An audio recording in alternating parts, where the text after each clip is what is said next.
What did your child destroy at school that exposed something way worse? My 11-year-old son destroyed $8,000 worth of school property in front of 500 parents, and I couldn't be more proud. The principal's voicemail came through while I was sitting in the emergency room. We were supposed to be at the talent show in an hour, but my mom needed x-rays after falling down the stairs. The message said, "Your son destroyed school property. Call immediately," in a thunderous tone that made my bones quiver. I told the nurse I'd be right back and drove to the school, my hands gripping the steering wheel so tight that my knuckles went white. My son had never been in trouble at school before, and I had no idea what he possibly could have done to make the principal that mad. The parking lot was chaos with parents scattered everywhere, and I could hear people shouting inside. When I found my son sitting outside the principal's office, he was completely calm, eating chips while other parents were literally screaming at the principal through the door. "Tell me what happened before they come out here," I said, kneeling down to look him in the eyes. He pulled out his phone and showed me a video saying, "Watch this first because nobody's going to believe me without proof." The video showed 3 boys huddled around a laptop, and one was saying, "When Joey starts stuttering on Let It Go, we'll have the whole thing ready to loop through the speakers." My dad already showed me how to override the soundboard. My son swiped to another video showing the same kids testing their setup during yesterday's rehearsal, and when a kid with a stutter said, "The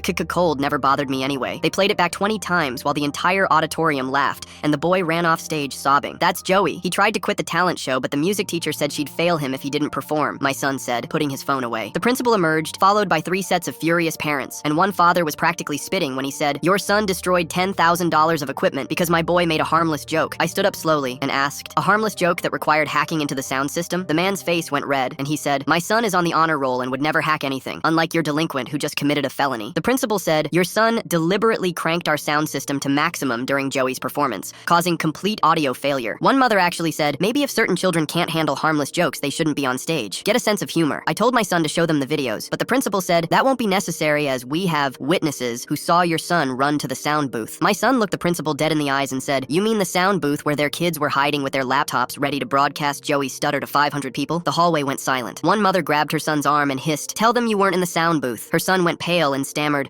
"We were only—" His father cut him off, saying, "Don't say another word without our lawyer." The music teacher appeared and her face was white as she said, "I just checked the sound booth and there are 3 laptops still plugged into the auxiliary ports with audio files labeled Joey Stutter Remix on the desktop." The honor roll father started backing toward the exit saying, "This is a misunderstanding," but my son said loud enough for everyone to hear, "I have video of you teaching your son how to override the soundboard yesterday after school." The man froze. His wife's face went from angry to horrified as she whispered, "You did what?" I drove my son back to the hospital to see his grandmother, and while we were there I asked him what happened to Joey's performance. He grinned and said, "Joey stood there for 30 seconds in complete silence, then did an interpretive dance that got a standing ovation from the entire auditorium. He would have won if they hadn't canceled everything that happened after his act." His grandmother thought this was hilarious. The bullies got expelled, and their parents got the bill for the sound system while my son's suspension was reversed.